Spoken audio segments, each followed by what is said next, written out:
Hello guys, আজকে আমি দারুণ ও আকর্ষণীয় একটি রেসিপি নিয়ে হাজির হয়েছি। আজকে আমি যে রেসিপিটি দেখাবো তা হলো ড্রাগন ফল দিয়ে তৈরি একটি নাস্তার রেসিপি। প্রথমে আমি একটি ড্রাগন ফল ধুয়ে নিয়েছি। এরপর ড্রাগন ফলটি মাঝামাঝি কেটে অর্ধেক অংশ ব্লেন্ড করে রস করে নিয়েছি।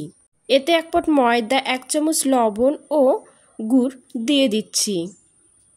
আমি এখানে খেজুর গুড় নিয়েছি। এরপর হাত দিয়ে ভালোভাবে সবগুলো উপকরণ মিশিয়ে নিব। ব্যাটারটি তৈরি করতে আমি কোনো রকম পানি ব্যবহার করি নাই। ব্যাটারটা আমার তৈরি হয়ে গেছে।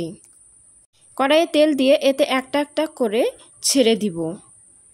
দেখুন দেখতে কতটা সুন্দর লাগতেছে, একদম সুন্দর একটা কালার এসেছে।